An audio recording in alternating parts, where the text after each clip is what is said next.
والصلاة والسلام على سيد أشرف الأنبياء والمرسلين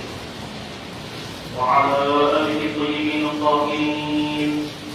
وأصحابه الأكرمين الأكرمين أجمعين. أما بعد، فقد قال الله تبارك وتعالى في القرآن المجيد والفرقان الحميد: أعوذ بالله من الشيطان الرجيم، بسم الله الرحمن الرحيم. من عمل صالحا من ذكر أو أنثى وهو مؤمن فلنحيينه حياة طيبة. صدق الله العظيم. قال الله تبارك وتعالى في شأن حبيبه تعظيما وتكريما: إن الله وملائكته يصلون على النبي يا أيها الذين آمنوا صلوا عليه وسلموا تسليما. اللهم صل على سيدنا محمد وعلى آله وصحبه أفضل صلاتك وعلى معجزاتك وبارك وسلم. تمام حمد العظيم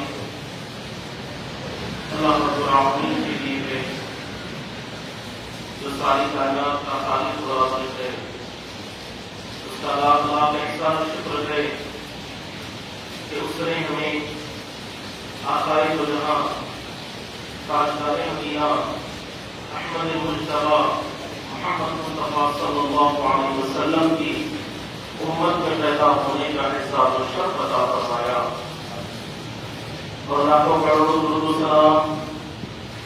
آقائے دو جہاں تاجدار مدینہ احمد مجتبی محمد مصطفیٰ صلی اللہ علیہ وسلم پر،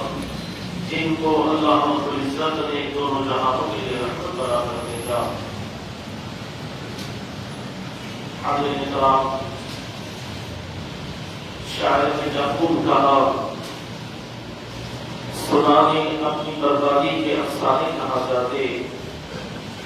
سنانے اپنی بربادی کے افسانے کہاں جاتے،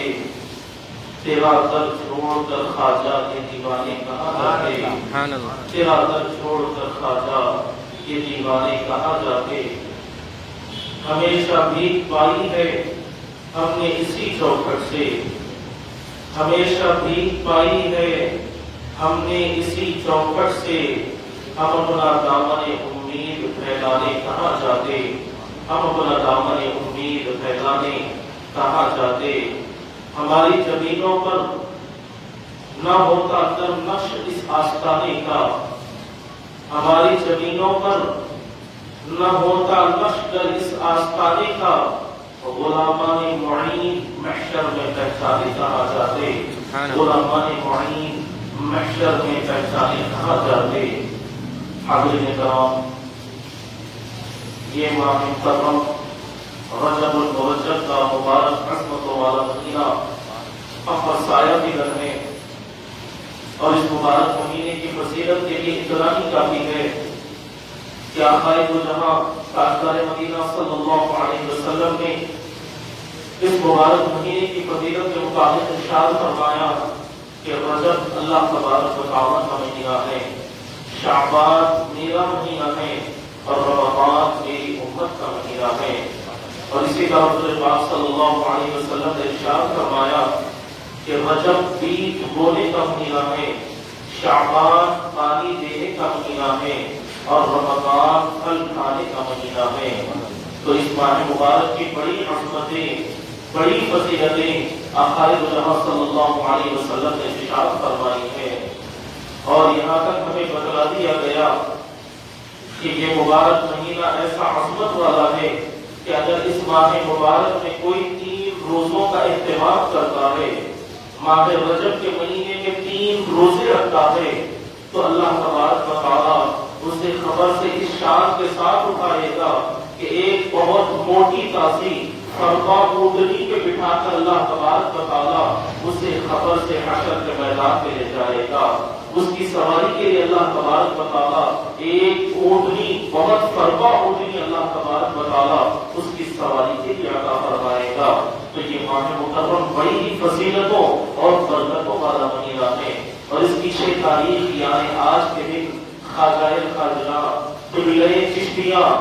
مرکز اولیاء حضرت خواجہ غریب نواز رحمت اللہ علیہ کا آج عرس شریف کی تقاریب بھی مرتب ہو رہی ہے۔ اور حاضرین کرام، آج کا دن ایسا برکتوں والا دن ہے کہ حضرت خواجہ غریب نواز رحمت اللہ علیہ کے آستانے پر ہزاروں لاکھوں کی تعداد میں عقیدت مند اپنے رب میں عقیدت کے خون نشاور کر رہے ہیں۔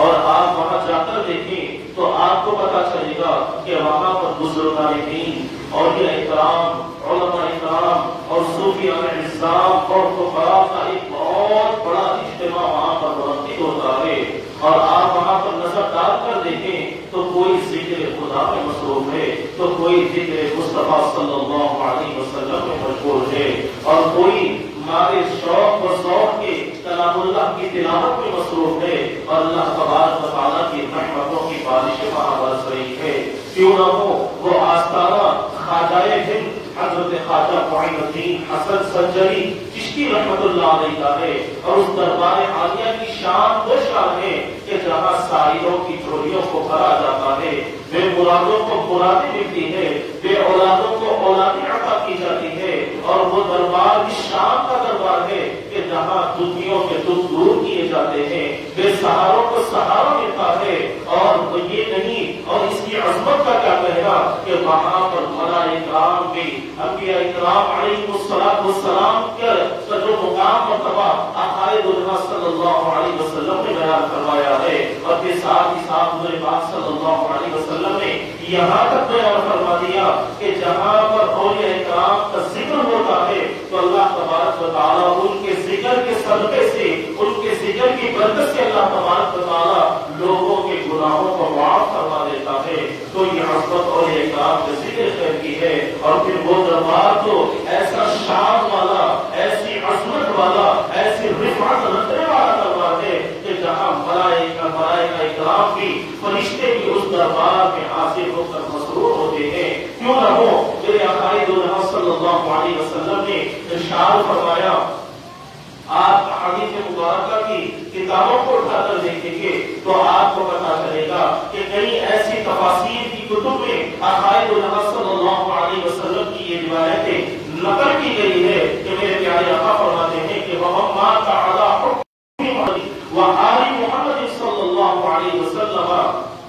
یوسف الى الجنہ، کہ جو شخص بھی آل رسول صلی اللہ علیہ وسلم اور محمد مصطفیٰ صلی اللہ علیہ وسلم کی محبت میں فوت ہوتا ہے تو وہ اس طرح جنت میں داخل ہوگا کہ جس طرح ایک دلہن سج دھج کر اپنے قابل کے گھر ہو جاتی ہے، اور پھر اللہ تبارک و تعالیٰ اس کی خبر میں جنت کے دروازوں کو کھول دیتے ہیں، اور پھر اس کی شان کا یہ کہنا ہے، اس کی شان اور عظمت کا یہ مقام ہے کہ آقائے دنیا صلی اللہ علیہ وسلم ارشاد فرماتے ہیں کہ اللہ تبارک و تعالیٰ اس کی خبر کو جنت کے باغوں میں سے ایک باغ بنا دیتا ہے۔ تو حاضرین کرام، آپ غور فرمائیں کہ جو کوئی بھی حضور پاک صلی اللہ علیہ وسلم سے محبت کرتا ہے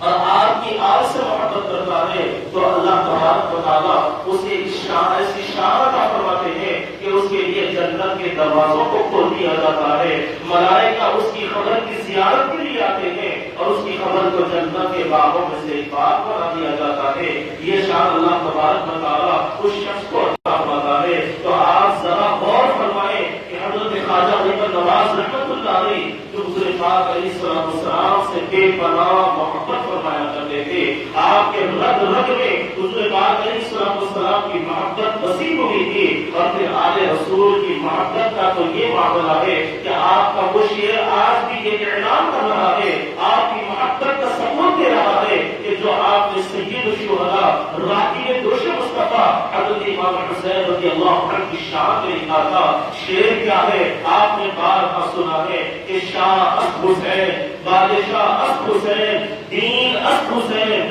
دین پناہ است حسین۔ اور یہ شعر ایسا عظمت والا شعر ہے جو حضرت غریب نواز رحمت اللہ علیہ کی اہل بیت اطہار سے محبت کا ثبوت دے رہا ہے، ان کی محبت کی گواہی پیش کر رہا ہے۔ تو حضرت کرام، آپ غور کیجئے کہ جو محب رسول صلی اللہ علیہ وسلم ہو اور محب آل رسول صلی اللہ علیہ وسلم ہو تو اللہ تبارک و تعالیٰ اس کی خبر کو فرشتوں کی زیارت گاہ بنا دیتا ہے۔ تو آپ غور فرمائیں کہ وہ عظیم شخصیت جو عقائد اللہ صلی اللہ علیہ وسلم سے محبت رکھتی ہے، آل رسول سے بھی محبت رکھتی ہے اور خود بھی آل رسول میں سے ہے، تو پھر اس کی عظمتوں کا کیا کہنا اور اس کے مقام پر کیوں ملائکہ حاضر نہ ہو؟ وہ تو زیارت گاہ میں ملائکہ ضرور بن جائے گی، اور کیوں نہ بنے؟ وہ جگہ ایسی جگہ ہے جو جنت کی حیثیت رکھتی ہے۔ تو حاضرین کرام، اللہ تبارک و تعالیٰ اسی لیے قرآن مجید میں ارشاد فرماتا ہے کہ من عمل صالحا من ذکر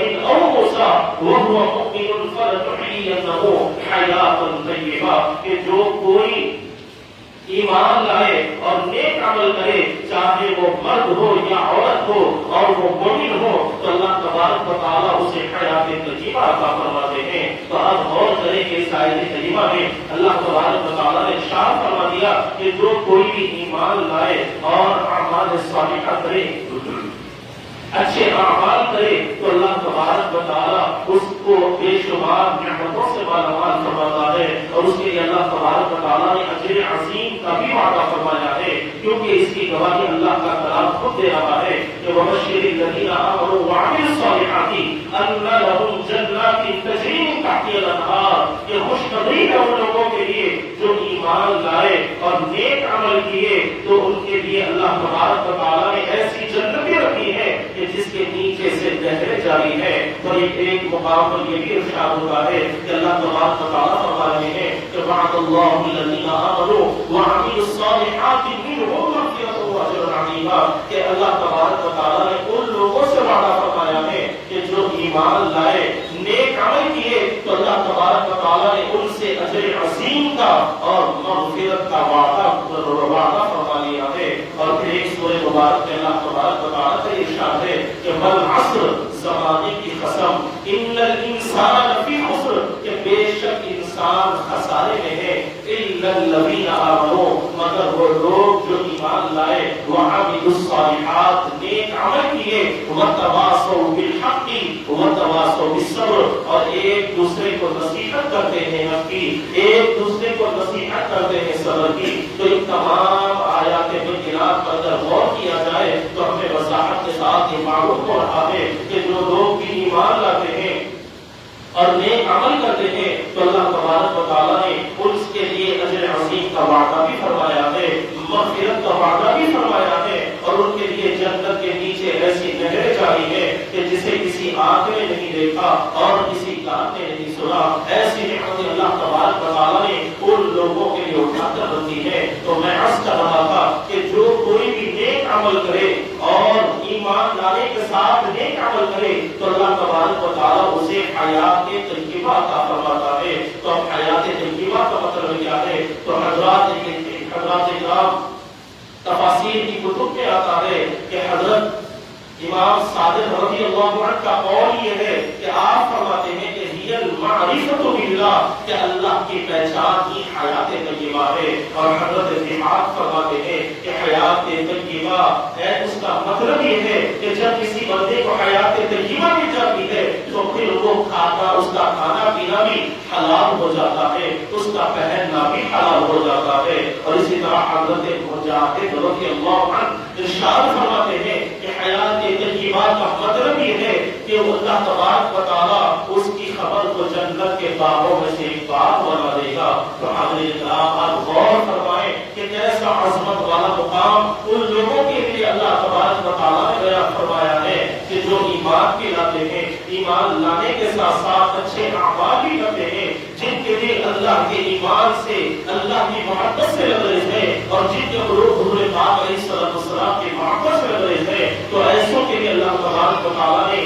یہ انعامات اٹھا کر رکھے ہیں۔ ایسے لوگوں کو اللہ تبارک و تعالیٰ ایسی فضیلتیں عطا فرماتا ہے۔ تو حاضرین کرام، ہم جو عرس شریف مناتے ہیں، جو عرس مناتے ہیں، اس کا مقصد اور مطلب یہی ہے، عرس کس وجہ سے منایا جاتا ہے؟ عرس کے معنی شادی کے ہیں، اور انسان جب مر جاتا ہے اور جب اس کے حساب و کتاب کا وقت ہوتا ہے، حساب و کتاب لیا جا رہا ہوتا ہے، تو ایسے وقت میں اسے حضور پاک علیہ السلام کا دیدار کرایا جاتا ہے۔ تو ایک عاشق ثابت کے لیے، ایک محب رسول کے لیے اس سے بڑھ کر اور عظمت کی اور اس کے شان کی کیا بات ہو سکتی ہے کہ اس کے آقا صلی اللہ علیہ وسلم کا دیدار نصیب ہو جائے، حضور پاک علیہ السلام کے دیدار سے وہ مشرف ہو جائے۔ اسی لیے حضرت بلال حبشی رضی اللہ عنہ کے مطابق کتابوں میں آتا ہے، حضرت شیخ عبد الحق محدث دہلوی رحمۃ اللہ علیہ اپنی کتاب معارج النبوہ میں فرماتے ہیں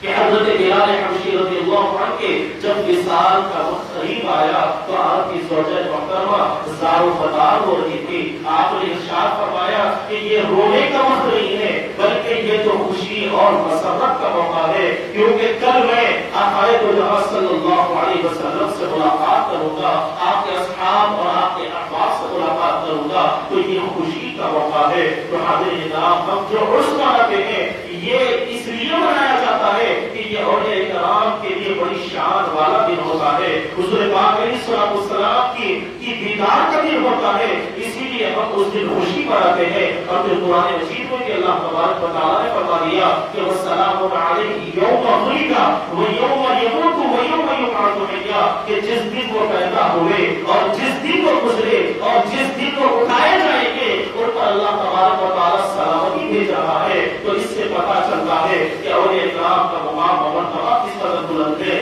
لیکن آج کل کچھ کم ذہن لوگ ایسے ہیں، ان کا یہ اعتراض ہے، وہ عرس شریف کو بدعت قرار دیتے ہیں اور کچھ کو اس حد تک گئے ہوئے ہیں کہ وہ عرس شریف کو حرام کہہ دیتے ہیں۔ تو حاضرین کرام، ان لوگوں کو غور کرنا چاہیے اور سوچنا چاہیے کہ وہ کس قسم کے الفاظ استعمال کر رہے ہیں، کس قسم کے جملے استعمال کر رہے ہیں، اس لیے کہ ان کا یہ اعتراض ہے کہ سال میں ایک مرتبہ یہ جو عرس منایا جاتا ہے یہ بدعت ہے۔ تو میں آپ کو بتاتا چلوں یہ بدعت نہیں بلکہ یہ سنت حبیب خدا صلی اللہ علیہ وسلم ہے، یہ عقائد اللہ صلی اللہ علیہ وسلم کی سنت مبارکہ ہے۔ اور خود حضرت امام فخر الدین رازی رحمۃ اللہ علیہ اپنی تفسیر ابن کثیر میں فرماتے ہیں، آپ یہ حدیث پاک نقل کرواتے ہیں کہ عقائد اللہ صلی اللہ علیہ وسلم ہر سال شہداء کی قبروں پر تشریف لے جایا کرتے اور یہ ارشاد فرماتے کہ سلام علیکم بما صبرتم فنعم عقبى الدار، ان کے لیے سلامتی فرمایا کرتے، ان کے لیے سلام بھیجا کرتے، اور یہی طریقہ خلفائے راشدین کا بھی ہوا کرتا۔ تو حاضرین کرام، غور فرمائیں کہ اس حدیث پاک سے ہمیں پتہ چلتا ہے کہ عرس شریف کا منانا یقیناً یہ احادیث مبارکہ سے ثابت ہے، حضور پاک علیہ السلام کی سنت مبارکہ ہے، اس کو کسی طریقے سے بھی رد نہیں کیا جا سکتا اور نہ ہی اس کا انکار کیا جا سکتا ہے۔ اور جو لوگ انکار کرتے ہیں ان کو سوچنا چاہیے کہ وہ کیسی کیسی ہستیوں کے تعلق سے اپنے گستاخانہ کلمات کو استعمال کر رہے ہیں، کس طریقے کے اعتراضات کر رہے ہیں، اور پھر جب میدان محشر میں جائیں گے تو عقائد صلی اللہ علیہ وسلم کے پاس حضور کی بارگاہ میں کیا بھولے کر حاضر ہوں گے۔ حاضرین کرام، ان کا یہ کہنا ہے کہ اس شریف کے موقع پر ناچ گانا ہوتا ہے اور مردوں کا عورتوں کے ساتھ اختلاط ہوتا ہے اور بے پردگی ہوتی ہے اور کئی طرح کی چیزیں وہاں پر ظاہر ہوتی ہیں، وہ چیزیں دیکھ کر وہ لوگ یہ کہتے ہیں کہ اس کا منانا بدعت ہے، اس کا منانا حرام ہے، اس طریقے کے وہ لوگ جملے کو استعمال کرتے ہیں۔ یقیناً عرس شریف کے موقع پر گانا بجانا اور عورتوں کا مردوں کے ساتھ اختلاط ہونا، بے پردگی کا مظاہرہ ہونا، یقیناً یہ خلاف شرع چیزیں ہیں۔ ایک غیر طریقوں کو جو خلاف شرع ہے اسے ختم کرنے کی ضرورت ہے۔ مثال کے طور پر آپ دیکھیں کہ ایک شخص کی ناک پر اگر مکھی بیٹھ جائے تو ہم مکھی کو اڑائیں گے، نہ کہ ناک کا کام تمام کر دیں گے۔ اگر کوئی مکھی کو اڑانے کے بجائے اپنی ناک کا کام تمام کر دے تو یہ کہاں کی عقل مندی ہے، یہ کہاں کی دانش مندی ہے۔ اسی طرح اگر مسجد میں کتا داخل ہو جائے تو کتے کو مسجد سے باہر نکالا جائے گا، نہ کہ مسجد کو گرایا جائے گا۔ تو اسی طرح جو چیزیں خلاف شرع عرس شریف میں ہوتی ہے ان رسوم کو ختم کرنا چاہیے، نہ کہ ان کی آڑ میں ایک جو جائز طریقہ ہے، مستحسن طریقہ ہے، اس طریقے کو ختم کیا جائے۔ یہ عقل مندی کا تقاضا نہیں، یہ دانش مندی کا تقاضا نہیں۔ البتہ حاضرین کرام، آج کی 6 رجب کا دن بڑی ہی عظمتوں والا دن ہے اور آج کے دن حضرت خواجہ غریب نواز رحمۃ اللہ علیہ کے عرس شریف کا موقع ہے اور آج کا دن ایسا عظمت والا دن ہے کہ اس دن اللہ تبارک و تعالیٰ نے اپنے پیارے محبوب ولی حضرت خواجہ غریب نواز رحمۃ اللہ علیہ کو ایسی شان عطا فرمائی ہے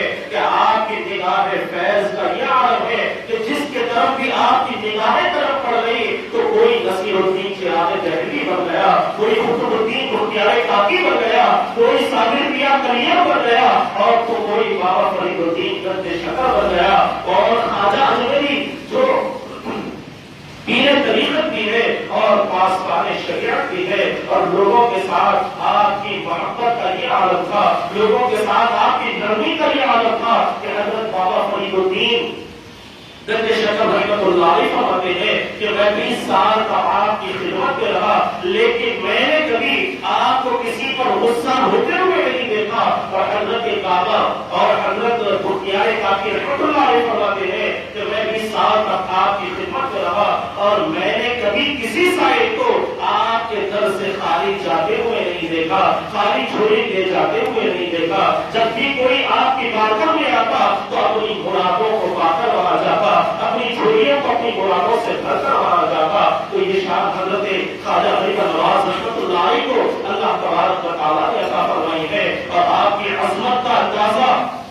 اسی بات سے لگایا جا سکتا ہے کہ آپ کی والدہ محترمہ حضرت بی بی ام الورا فرماتی ہے کہ جب آپ اپنے والدہ کے پیٹ میں تھے، آپ کی والدہ محترمہ خود فرما رہی ہے کہ جب معین الدین حسن میرے پیٹ میں تھے، اور جب میرے پیٹ میں ان کے اندر روح پھونکی گئی، تو اس وقت سے لے کر جب تک آپ کی ولادت ہوئی، میں ہر روز اپنے کانوں سے سنا کرتی کہ نصف شب سے آدھی رات سے لے کر صبح ہونے تک آپ لا الہ الا اللہ محمد رسول اللہ کا ورد فرمایا کرتے۔ اپنی والدہ محترمہ کے پیٹ ہی میں آپ اللہ کا ذکر کر رہے ہیں، کلمہ طیبہ آپ کی زبان سے جاری و ساری اللہ تبارک و تعالیٰ نے فرما دیا ہے۔ تو اس سے آپ اندازہ لگائیں کہ حضرت خواجہ غریب نواز رحمۃ اللہ علیہ کو اللہ تبارک و تعالیٰ نے کیسی شان عطا فرمائی ہے، کیسی عظمت اللہ تبارک و تعالیٰ نے آپ کو عطا فرمائی ہے۔ اور پھر کون خواجہ اجمیری کہ جو اخلاق حسنہ کے پیکر ہیں، اور آپ کے اخلاق اتنے بہترین، اتنے عمدہ، اتنے اچھے تھے، جو کوئی بھی آپ سے ایک مرتبہ ملتا تو وہ آپ کا گرویدہ ہو جاتا، آپ سے محبت کرنے والا ہو جاتا، اور ایسی محبت کرتا کہ ہمیشہ آپ ہی کا نام اس کی زبان پر جاری رہتا، اور آپ کے بتائے ہوئے راستوں پر وہ چلتا رہتا، اور آپ کی سخاوت اور جود و عطا کا معاملہ یہ ہے کہ آپ بچپن ہی سے بڑے فیاض ہیں۔ اب آپ بچپن کے آپ کے واقعات میں آتا ہے کہ آپ کے ہم عمر جو بچے ہوا کرتے، آپ انہیں اپنے گھر پر آیا کرتے اور انہیں پیٹ بھر کر کھانا کھلایا کرتے، یہ آپ کی عادت مبارکہ تھی۔ اور اسی طرح آپ کی سیرت مبارکہ میں آتا ہے کہ ایک مرتبہ آپ اپنے گھر والوں کے ساتھ عیدگاہ کو تشریف لے جا رہے تھے، تو آپ نے راستے میں دیکھا کہ ایک نابینا لڑکا ہے، اور جس کے چہرے سے اس کی خستہ حالی اس کا چہرہ بیان کر رہا ہے، اور اس کے آثار نمایاں ظاہر نظر آ رہے تھے۔ آپ اس کے قریب جاتے ہیں اور اسے اپنا فاخرانہ لباس اتار کر اسے پہنا دیتے ہیں، اور اس کا پھٹا پرانا لباس پہن کر آپ عیدگاہ کو تشریف لے جایا کرتے۔ تو یہ حضرت خواجہ غریب نواز رحمت اللہ علیہ کی فیاضی کا معاملہ ہے۔ اور خواجہ اجمیری کہ جن کا لباس بڑا ہی سادہ تھا، اور آپ کی خوراک سوکھی روٹی تھی، اور رہنے کے لیے ایک جھوپڑی تھی، لیکن بڑے بڑے علوم شاہان زمانہ آپ کی بارگاہ میں حاضر ہو کر آپ کے قدم بوسی کو اپنے لیے بڑا ہی اعزاز تصور کیا کرتے۔ کبھی شہاب الدین غوری آپ کی بارگاہ میں آتا اور آپ کی قدم بوسی کر اپنے آپ کو بڑا ہی اعزاز والا سمجھتا، اپنے آپ میں بڑا فخر محسوس کرتا، اور اسی طرح کوئی اور بادشاہ کی بارگاہ میں آتا، اور یہ سلسلہ آپ کی ظاہری حیات تک نہیں رہا، بلکہ ظاہری حیات کے ختم ہونے کے بعد، آپ کے پردہ فرمانے کے بعد بھی یہ سلسلہ جاری رہا۔ کبھی سلطان محمود خلجی آپ کی بارگاہ میں آتا ہے اور کامیابی کے لیے دعا کرتا ہے، تو اللہ تبارک و تعالیٰ اس محبوب ولی کے صدقے سے کامیابی عطا فرماتا ہے۔ اکبر بادشاہ آپ کی درگاہ میں حاضر ہو کر اور آپ کے لیے دعا کرتا ہے، تو اللہ تبارک و تعالیٰ اس محبوب ولی کے صدقے سے اس کی مراد کو بھی پورا فرما دیتا ہے۔ اور اسی طرح روایات میں آتا ہے کہ کبھی جہانگیر آپ کی بارگاہ میں آتا ہے اور مکمل شفا یاب ہوتا ہے، تو وہ دیکھ کر آپ کے غلاموں میں شامل ہو جاتا ہے۔ تو حاضرین کرام، حضرت غریب نواز رحمت اللہ علیہ کی فضیلت ایسی ہے، آپ کا مقام و مرتبہ اتنا بلند ہے کہ اللہ تبارک و تعالیٰ نے آپ کو سلطان الہند بنایا ہے۔ اللہ تبارک و تعالیٰ نے آپ کو ایسی شان عطا فرمائی ہے کہ ایک یورپ کا ایک بہت بڑا سائنٹسٹ ہے، جو کئی سال ہندوستان میں رہا اور اپنے ملک کو واپس جانے کے بعد اس نے ایک کتاب لکھی اور کتاب میں یہ میں نے سارے ہندوستان کی سیر کی ہے، میں نے تاج محل بھی دیکھا ہے، لال قلعہ بھی دیکھا ہے، دلی کی جامع مسجد بھی دیکھی ہے اور بہت سارے مقامات دیکھے ہیں، لیکن راجستھان میں ایک شہر اجمیر ہے جس میں ایک خبر ہے جو پورے ہندوستان پر اپنی حکومت کر رہی ہے، پورے ہندوستان پر اس کی حکومت چل رہی ہے۔ تو حاضرین کرام، اس کی نظر میں وہ خبر ہے، لیکن ہماری نظر میں وہ سلطان الہند حضرت خواجہ غریب نواز رحمۃ اللہ علیہ کی ذات بابرکت ہے کہ جنہیں اللہ تبارک و تعالیٰ نے ہندوستان کی ولایت عطا فرمائی ہے، ہندوستان کی سلطنت اللہ تبارک و تعالیٰ نے عطا فرمائی ہے، اور آپ کا فیضان صرف ہندوستان تک ہی محدود نہیں بلکہ دنیا کے گوشے گوشے میں آپ کا فیضان پھیلا ہوا ہے۔ اگر آپ اجمیر شریف کو جائیں اور حضرت غریب نواز رحمۃ اللہ علیہ کے روضہ اکبر پر جا کر دیکھیں گے تو آپ کو وہاں پر دنیا کے کونے کونے کے لوگ آپ کو وہاں پر نظر آئیں گے، وہاں پر آپ کو پاکستانی بھی نظر آئے گا، آپ کو وہاں امریکی بھی نظر آئے گا، وہاں آپ کو افریقی بھی نظر آئے گا، دنیا کے کونے کونے کا آپ کا چاہنے والا آپ کو وہاں پر نظر آئے گا۔ یہ فضیلت اللہ تبارک و تعالیٰ نے حضرت غریب نواز رحمۃ اللہ علیہ کو عطا فرمائی ہے، لیکن روایات میں آتا ہے کہ آپ کی عمر جب 15 برس کی تھی تو آپ کے والد محترم کا وصال ہو چکا تھا، اور آپ کے ورثے میں آپ کو حصے میں ایک چکی اور ایک باغ آیا تھا، اور حضرت غریب نواز رحمۃ اللہ علیہ کا محبوب ترین مشورہ یہ تھا کہ آپ ہمیشہ قرآن مجید کی تلاوت فرمایا کرتے، جہاں کہیں بھی بیٹھتے تو قرآن مجید کی تلاوتیں فرمایا کرتے، اور پھر ایسی قرآن مجید کی تلاوت کا انداز ہوتا کہ آپ کی سوال خیال میں آتا ہے کہ جب آپ قرآن کی تلاوت کرتے تو ایسے اچھے انداز میں قرآن پڑھا کرتے کہ غیر مسلم بھی کھڑے ہو کر قرآن مجید کی تلاوت کو سنا کرتے، اور جو بات آپ کے حصے میں آیا تھا وہاں پر بیٹھ کر اکثر آپ قرآن مجید کی تلاوت فرمایا کرتے۔ چنانچہ روایات میں آپ کی سوال حیات میں یہ آتا ہے کہ حضرت غریب نواز رحمۃ اللہ علیہ ہر روز اپنے باغ کو آتے تو کیا دیکھتے ہیں کہ باغ میں جھاڑو لگ چکی ہے اور سارا کچرا ایک جگہ جمع ہو چکا ہے۔ حضرت غریب نواز رحمۃ اللہ علیہ سوچتے ہیں کہ میرے آنے سے پہلے یہ صفائی کون کر دیتا ہے، یہاں پر جھاڑو کون مار دیتا ہے، یہ پتوں کو کچرے کو ایک جگہ کون جمع کر دیتا ہے۔ چنانچہ ایک دن آپ نے ارادہ کیا کہ اس باغ میں رات میں رکا جائے، چنانچہ ایک دن آپ اس باغ میں رک جاتے ہیں، اور رات کے آخری حصے میں آپ محسوس کرنے لگتے ہیں کہ باغ میں جھاڑو مارنے کی آوازیں آ رہی ہے، کچرا پتے اور پتے ہٹانے کی آوازیں آ رہی ہے۔ چنانچہ آپ وہاں آ کر دیکھتے ہیں تو کچرا ہٹ رہا ہے، پتے اپنی جگہ سے مل رہے ہیں۔ یہ منظر دیکھ کر حضرت غریب نواز رحمۃ اللہ علیہ فرماتے ہیں کہ ایک دوست کو دوست سے پردہ نہیں کرنا چاہیے، جب کوئی میری مدد کر رہا ہے تو یقیناً وہ میرا دوست ہوگا، میرا رفیق ہوگا، میرے مجھ سے محبت کرنے والا ہوگا۔ تو حاضرین کرام، حضرت غریب نواز رحمۃ اللہ علیہ کا یہ کہنا یہ تھا کہ 6 لوگ آپ کے سامنے نمودار ہو جاتے ہیں، آپ نے ان سے دریافت فرمایا کہ تم لوگ کون ہو؟ تو وہ لوگ کہتے ہیں کہ ہم جنات ہیں۔ تو حضرت غریب نواز رحمۃ اللہ علیہ نے ان سے ارشاد فرمایا کہ تم لوگ میرے آنے سے پہلے یہ باغ کی صفائی کا کیوں کر دیا کرتے ہو؟ تو انہوں نے کہا کہ ہم بچپن سے آپ کے قرآن مجید کی تلاوت کو سنا کرتے، اور سنتے سنتے ہماری قرآن کی تلاوت میں جو غلطیاں تھی وہ غلطیاں ہماری صاف ہو گئی، تو اس طریقے سے آپ ہمارے قرآن کی تلاوت کی وجہ سے آپ ہمارے استاد ہو گئے، اور استاد ہونے کی وجہ سے ہمارا یہ احترام، یہ ہماری ذمہ داری ہوتی ہے کہ ہم آپ کی کچھ نہ کچھ خدمت ضرور کریں۔ تو حضرت خواجہ غریب نواز رحمۃ اللہ علیہ نے ان سے ارشاد فرمایا کہ تم لوگ یہاں سے چلے جاؤ۔ اگر حاضرین کرام آج کل کے کوئی جھوٹے بابا ہوتے یا جھوٹے پھرانے والے لوگ ہوتے تو وہ لوگ یہ کہتے کہ میرے ہاتھ میں تو جنات آ گئے ہیں، میں لوگوں کو بھٹکاؤں گا، لوگوں کو ڈراؤں گا اور اس سے اپنا رعب و دبدبہ جمانے کی کوشش کروں گا۔ لیکن حضرت غریب نواز رحمۃ اللہ علیہ نے دنیا والوں کو یہ پیغام دیا کہ آپ نے کبھی جنات سے کوئی کام نہیں لیا، اور دنیا والوں کو یہ پیغام دیا کہ تم اپنا کردار ایسا بناؤ، اپنے آپ کو ایسا بناؤ کہ دوسری مخلوق تمہارے قدموں میں خدا جائے، تمہیں ان کے پاس جانے کی ضرورت نہ پڑے۔ یہ حضرت غریب نواز رحمت اللہ علیہ کی شان ہے، تو چنانچہ روایات میں آتا ہے کہ حضرت غریب نواز رحمت اللہ علیہ اس بات میں جب آپ قرآن مجید کی ایک مرتبہ تلاوت کر رہے تھے تو ایک بزرگ وہاں پر تشریف لاتے ہیں اور آ کر کہتے ہیں کہ بابا اس کے نام پر کچھ کھانے کو ملے گا. تو حضرت غریب نواز رحمت اللہ علیہ بچپن ہی سے آپ خدمت گزار تھے، مہمانوں کی مہمان نوازی کیا کرتے تھے اور اپنے ساتھ بچوں کو لا کر گھر کو کھانا کھلایا کرتے تھے. چنانچہ آپ نے کہا کہ آپ جو پسند کریں گے میں آپ کی خدمت میں پیش کروں گا. چنانچہ فوراً آپ اپنے باغ میں جاتے ہیں اور انگوروں کا ایک خوشہ لے کر آپ کی خدمت میں پیش کر دیتے ہیں اور انگوروں کو صاف کر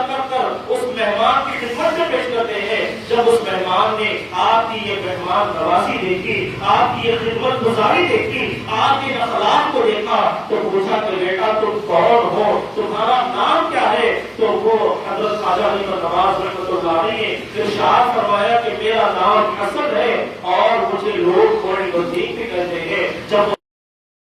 سنا تو انہوں نے تعجب سے تعجب کرتے ہوئے کہنے لگے کہ ارے میری منزل تو یہی ہے، میں کئی سالوں سے تمہاری تلاش میں لگا ہوا تھا، تمہارا حصہ میرے پاس موجود ہے، آج میں اپنی منزل مقصود کو پہنچ گیا. یہ کہتے ہوئے آپ نے اپنی جھولی میں ہاتھ ڈالا اور روٹی کا آدھا ٹکڑا نکال کر آپ کو پیش فرمایا. حاضرین کرام وہ روٹی کا ٹکڑا گرم گرم آپ کی خدمت آپ کے اخلاص کو پیش کیا اور کھانے کا حکم فرمایا. تو حضرت خواجہ غریب نواز رحمۃ اللہ علیہ نے آپ کی بارگاہ میں عرض کیا کہ آپ کون ہیں جو میرے ساتھ ایسی شفقت کا معاملہ کر رہے ہیں؟ تو وہ بزرگ نے کہا کہ مجھے لوگ ابراہیم قدوسی کے نام سے جانتے ہیں اور یہ حصہ میں تمہارے لیے جو تمہارے پاس تم کو پیش کر رہا ہوں، میں 30 سال سے یہ حصہ لے کر پھر رہا ہوں، یہ امانت کو لے کر پھر رہا ہوں. آج میں اپنی منزل مقصود کو پہنچ گیا. میرے پیر و مرشد نے حضرت حاجی علی زرداری رحمت اللہ علیہ نے مجھے یہ ایک روٹی عطا فرمائی تھی اور کہا تھا کہ آدھی روٹی تمہارا حصہ ہے اور آدھی روٹی اٹھا کر رکھنا، ایک بچہ آئے گا جس کا نام معین الدین حسن ہوگا، اسے یہ روٹی کا آدھا حصہ عطا کر دینا. چنانچہ حضرت خواجہ غریب نواز رحمۃ اللہ علیہ نے جب وہ روٹی کا آدھا ٹکڑا کھایا تو آپ خود اپنی سوال حیات میں لکھتے ہیں کہ جب وہ روٹی کا ٹکڑا میرے حلق سے نیچے اترا تو مجھے ایسا محسوس ہونے لگا کہ روٹی کا ٹکڑا نہیں بلکہ نور کی شعاعیں ہیں جو میرے اندر اتر رہی ہیں. اور جب وہ روٹی کا ٹکڑا آپ نے کھایا تو آپ کی دل کی دنیا ہی بدل گئی. آپ کی زندگی میں ایک ایسا انقلاب پیدا ہو گیا کہ آپ نے اپنا وہ باغ بھی بیچ دیا، پن چکی کو بھی آپ نے بیچ دیا اور سارا مال فقراء مساکین میں آپ نے تقسیم فرما دیا اور تھوڑا سا مال اپنے پاس رکھ دیا اور پھر علم حاصل کرنے کے لیے لوگوں سے دریافت کرنے لگے کہ لوگوں مجھے بتاؤ. آپ کچھ اہل علم سے پوچھنے لگے کہ یہاں پر علم کے مراکز کہاں ہیں؟ تو کچھ لوگوں نے کہا کہ بغداد علم کا مرکز ہے، کچھ نے کہا کہ سمرقند علم کا مرکز ہے اور کچھ نے کہا کہ بخارا علم کا مرکز ہے. حضرت خواجہ غریب نواز رحمۃ اللہ علیہ نے اپنا رخت سفر باندھا اور علم حاصل کرنے کے لیے اور پیر و مرشد کی تلاش میں آپ وہاں سے نکل جاتے ہیں اور چلتے چلتے جب آپ ایک جنگل و بیاباں میں گزرتے ہیں، حاضرین کرام غور فرمائیں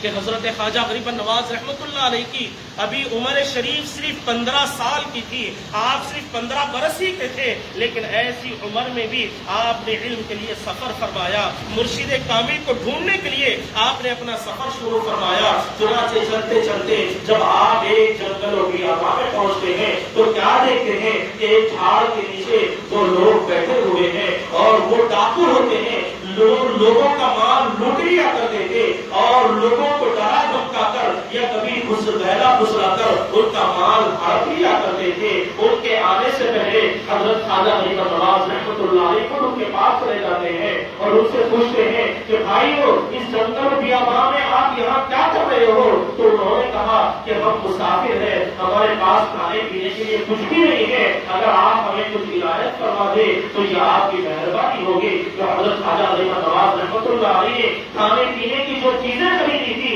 آپ نے ساری کی ساری چیزیں ان کو پیش فرما دی. جب وہ لوگ تمام کھانے کی چیزیں کھا چکے تو کہنے لگے کہ اگر آپ کے پاس کچھ مال بھی ہو تو ہمیں عطا فرما دیں، اس سے ہمارے سفر میں آسانی ہو جائے گی. تو حضرت غریب نواز رحمۃ اللہ علیہ کی غریب نوازی کو دیکھیے، آپ کی کرم نوازی کو دیکھیے کہ حضرت غریب نواز رحمۃ اللہ علیہ اپنی جھولی میں سے سارا مال نکالتے ہیں اور نکال کر یہ کہتے ہوئے دیتے ہیں کہ بھائیو اگر اس مال سے آپ کی ضرورت پورا نہ ہو تو مجھے برا نہ سمجھنا، میرے بارے میں برا نہ کہنا، میرے پاس اتنا ہی مال موجود ہے۔ چنانچہ ان لوگوں نے وہ مال بھی لے لیا۔ اس کے بعد آپ سے پوچھا کہ آپ کون ہیں اور کہاں جا رہے ہیں؟ تو حضرت خواجہ غریب نواز رحمۃ اللہ علیہ نے ارشاد فرمایا کہ میرا نام معین الدین حسن ہے اور میں بغداد کو جا رہا ہوں۔ تو ان لوگوں نے بڑی حیرت سے پوچھا کہ آپ کو بغداد کا راستہ معلوم ہے؟ تو غریب نواز سرکار نے فرمایا کہ ہاں مجھے بغداد کا راستہ معلوم ہے۔ انہوں نے کہا کہ آپ جانتے ہیں وہ کتنی دور کا سفر ہے؟ تو غریب نواز سرکار نے فرمایا کہ ہاں میں جانتا ہوں کہ بغداد یہاں سے 1 مہینے کا سفر ہے۔ تو انہوں نے تعجب سے پوچھا کہ آپ کے پاس کھانے پینے کو کچھ نہیں ہے اور آپ کے پاس جو مال تھا وہ مال بھی آپ نے ہمیں دے دیا ہے، تو پھر آپ اپنا راستہ کیسے طے کریں گے؟ اپنے سفر کو کیسے پورا کریں گے؟ اپنی ضروریات کو کیسا پورا کریں گے؟ تو حضرت خواجہ غریب نواز رحمۃ اللہ علیہ کے اللہ کی ذات پر یقین کامل کو دیکھیے۔ آپ نے ان لوگوں سے فرمایا کہ جس خدا نے اس جنگلوں کی آبا میں میرے ذریعے سے تم تک کھانا پہنچایا ہے، تو کیا وہ میرا خدا مجھے اکیلا اس راستے میں چھوڑ دے گا؟ کیا میرا خدا مجھے اس راستے میں تنہا چھوڑ دے گا؟ یقیناً میرا پروردگار میرے لیے کچھ نہ کچھ انتظام ضرور فرمائے گا۔ تو الغرض حاضرین اکرام، جب ان رہزنوں نے، ان ڈاکوؤں نے حضرت غریب نواز رحمۃ اللہ علیہ کے اس جملے کو سنا، آپ کے ان کلمات کو سنا، تو فوراً آپ کے قدموں پہ گر جاتے ہیں اور روتے ہوئے عرض کرتے ہیں کہ حضرت ہم کوئی مسافر نہیں بلکہ ڈاکو ہیں، رہزن ہیں، لوگوں کا مال لوٹ لیا کرتے تھے، لوگوں کو دھوکہ دیا کرتے تھے، لوگوں پر ظلم و ستم کیا کرتے تھے۔ چنانچہ حضرت غریب نواز رحمۃ اللہ علیہ نے کہا کہ تمہارے دل میں اللہ کی محبت پیدا ہو گئی اور تم اپنے گناہوں پر نادم ہو گئے، یہ بھی اللہ کی ذات کا بہت بہت بڑا شکرانہ ہے کہ اس نے تمہیں صراط مستقیم پر لا کر کھڑا کر دیا، تمہیں سیدھے راستے پر لا کر کھڑا کر دیا۔ چنانچہ ان رہزنوں نے، ان ڈاکوؤں نے جو مال آپ سے لیا تھا آپ کی خدمت میں پیش کرنے لگے اور کہا کہ آپ کا سفر بہت طویل ہے، بڑا لمبا سفر آپ کا ہے، راستے میں آپ کو اس کی ضرورت پڑے گی، یہ مال آپ واپس ہم سے لے لیجئے۔ تو حضرت غریب نواز رحمۃ اللہ علیہ نے ارشاد فرمایا کہ یہ اللہ تبارک و تعالیٰ کی شان کو گوارا نہیں کہ جب اللہ تبارک و تعالیٰ کسی بندے کو کوئی چیز عطا فرماتا ہے تو وہ بندے سے واپس نہیں لیتا، تو پھر یہ بندے کے اخلاق کو کیسے گوارا ہوگا کہ ایک بندہ کسی بندے کو کوئی چیز دے دے اور یہ واپس لے لے؟ یہ اس کے اخلاق کی شان نہیں ہو سکتی، یہ اس کا اچھا کردار نہیں ہو سکتا۔ چنانچہ میں نے جو مال تمہیں دے دیا ہے وہ مال تم لوگ رکھ لو اور اس سے اپنی آگے کی زندگی کا سفر طے کرو۔ چنانچہ حضرت غریب نواز رحمۃ اللہ علیہ وہاں سے آگے تشریف لے جاتے ہیں اور چلتے چلتے آپ نے دیکھا وہ 2 ڈاکو تھی، جو رہزن تھے جنہوں نے توبہ کر لی تھی، وہ بھی آپ کے مریدوں میں شامل ہو جاتے ہیں اور آپ کے ساتھ چلنے لگتے ہیں۔ کچھ دور جانے کے بعد دیکھا کہ ایک بوڑھی عورت آپ کے سامنے آتی ہے اور کہنے لگتی ہے کہ اے معین الدین، تم دین کے راستے پر نکلے ہوئے ہو، اللہ کے راستے پر جا رہے ہو، صراط مستقیم تمہارا راستہ ہے، آج مجھ پر ایک کرم نوازی کر دو کہ آج میرے گھر میں کھانا تناول کر لو، ایک وقت کا کھانا میرے گھر میں کھا لو تو مجھ پر بڑا احسان ہو جائے گا۔ تو حضرت غریب نواز رحمۃ اللہ علیہ نے اس عورت کی دعوت کو، بوڑھی عورت کی دعوت کو قبول فرما لیا اور ایک وقت کا کھانا آپ نے وہاں پر کھا لیا اور وہ دونوں مرید بھی آپ کے ساتھ تھے۔ جب آپ وہاں سے رخصت ہوئے تو وہ لوگ بھی کچھ دور تک آپ کے ساتھ چلے اور آپ کو رخصت کر کر جب واپس آئے اور اس مقام پر پہنچے جہاں اس بوڑھی عورت سے ملاقات ہوئی تھی، تو ان لوگوں کی حیرت کی انتہا نہ رہی، وہ بڑے تعجب میں پڑ گئے۔ انہوں نے دیکھا کہ وہاں پر نہ کوئی ڈھونڈی ہے اور نہ ہی کوئی جھوپڑی وہاں پر موجود ہے۔ تو انہوں نے بے ساختہ کہا کہ حضرت غریب نواز رحمۃ اللہ علیہ نے بالکل سچ فرمایا ہے کہ جو خدا ان کے ذریعے ہم تک رزق پہنچا سکتا ہے تو وہ خدا انہیں کبھی اکیلا نہیں چھوڑ سکتا، انہیں تنہا نہیں چھوڑ سکتا۔ تو یہ حضرت غریب نواز رحمۃ اللہ علیہ کا اللہ کی ذات پر یقین کامل تھا۔ تو حضرت آج ہمیں حضرت غریب نواز رحمۃ اللہ علیہ کی سیرت مبارکہ پکار پکار کر یہی دعوت دے رہی ہے کہ اے لوگوں، اللہ کی ذات پر ایسا یقین کامل کر لو، اللہ کی ذات پر ایسا یقین کر لو تو یقیناً اللہ تبارک و تعالیٰ تمہاری جو خواہشات ہے، تمہاری جو ضرورتیں ہیں، یقیناً اللہ تبارک و تعالیٰ پوری فرمائے گا۔ اور حضرت غریب نواز رحمۃ اللہ علیہ کی سیرت مبارکہ ہمیں یہی پیغام دے رہی ہے کہ اگر تم حقیقت میں حضور سے محبت کرنے والے ہو، حقیقت میں تم اپنے آپ کو ایمان والا کہتے ہو، تو تمہیں چاہیے کہ اللہ تبارک و تعالیٰ نے جو احکامات عطا فرمائے ہیں، جو حضور پاک علیہ الصلوۃ والسلام کی جو سنت مبارکہ ہے، اس پر عمل کرنے کی کوشش کرو۔ اور حضرت غریب نواز رحمۃ اللہ علیہ حدیث پاک کی روشنی میں فرماتے ہیں کہ ہر روز ایک فرشتہ یہ آواز دیتا ہے اس شخص کو جو اللہ کا فریضہ ادا نہیں کرتا، نمازوں کی پابندی نہیں کرتا، تو وہ فرشتہ ہر روز یہ اعلان کرتا ہے، یہ پکارتا ہے کہ جو اللہ کا فریضہ ادا نہیں کرتا تو وہ اللہ کی بخشش سے دور ہو گیا ہے، اللہ تبارک و تعالیٰ کی مغفرت سے وہ دور ہو گیا ہے۔ اور ایک فرشتہ ہر روز یہ اعلان کرتا ہے کہ جس نے حضور پاک علیہ الصلوۃ والسلام کی سنت مبارکہ کو چھوڑ دیا، حضور کی سنت کو ترک کر دیا، تو کل وہ بروز محشر حضور پاک علیہ الصلوۃ والسلام کی شفاعت سے محروم ہو جائے گا۔ اور اسی طرح حضرت غریب نواز رحمۃ اللہ علیہ کا یہ معاملہ تھا کہ آپ نے اپنی ساری زندگی کا ہر لمحہ اللہ تبارک و تعالیٰ کی اطاعت میں گزارا، اس کے حبیب کی اطاعت میں گزارا۔ اور جس طرح اللہ تبارک و تعالیٰ نے یہ فرما دیا کہ فاذکرونی اذکرکم، کہ تم میرا ذکر کرو میں تمہارا ذکر کروں گا۔ اور پھر جیسا حضور نے فرما دیا کہ من کان للہ کان اللہ لہ، کہ جو اللہ کا ہو جاتا ہے تو اللہ تبارک و تعالیٰ بھی اس کا ہو جاتا ہے۔ تو حضرت غریب نواز رحمۃ اللہ علیہ نے اپنے آپ کو اللہ تبارک و تعالیٰ کے احکامات کا پابند بنایا، حضور کی سنتوں کا پابند بنایا، تو اللہ تبارک و تعالیٰ نے بھی ایسے لوگوں کے لیے وعدہ فرمایا ہے کہ ان الذین آمنوا وعملوا الصالحات سیجعل لهم الرحمن ودا، کہ بے شک جو لوگ ایمان لائے اور نیک عمل کرتے ہیں تو اللہ تبارک و تعالیٰ لوگوں کے دلوں میں ان کی محبت کو پیدا فرما دیتا ہے۔ آپ مجھے یہ بتلائیں کہ ہم میں سے وہ کون شخص ہے جس نے غریب نواز رحمۃ اللہ علیہ کو دیکھا ہے، ان کا دیدار کیا ہے۔ حضرت غریب نواز رحمۃ اللہ علیہ کو گزرے ہوئے 809 سال ہو گئے ہیں، اور آج ان کی محبت کا یہ معاملہ ہے کہ آج مسلمان کا ہر بچہ حضرت غریب نواز رحمۃ اللہ علیہ سے محبت کرتا ہے۔ جب بھی غریب نواز رحمۃ اللہ علیہ کا نام آتا ہے تو ہم تمام لوگ بڑے ہی ادب و احترام کے ساتھ آپ کا نام لیتے ہیں۔ یہ اسی کا نتیجہ ہے کہ آپ نے اللہ تبارک و تعالیٰ کے احکامات کی پابندی کی ہے، حضور پاک علیہ الصلوۃ والسلام کی سنت مبارکہ پر عمل کیا ہے۔ تو حاضرین اکرام، وہ تمام باتوں کا، تمام واقعات کے سنانے کا مقصد یہی ہے کہ اگر ہم بھی حضور کے چاہنے والے ہیں، اللہ والوں سے محبت کرنے والے ہیں، حضرت غریب نواز رحمۃ اللہ علیہ سے محبت کرنے والے ہیں، تو ہمیں بھی چاہیے کہ ہم اللہ تبارک و تعالیٰ کے احکامات کے پابند بن جائیں، نمازوں کے پابند ہو جائیں، پنج وقتہ نمازی بن جائیں، مسجدوں کو آباد کرنے والے ہو جائیں، حضور پاک علیہ الصلوۃ والسلام کی سنت مبارکہ پر عمل کرنے والے ہو جائیں۔ آخر میں دعا ہے کہ جو کچھ کہا گیا، جو کچھ سنا گیا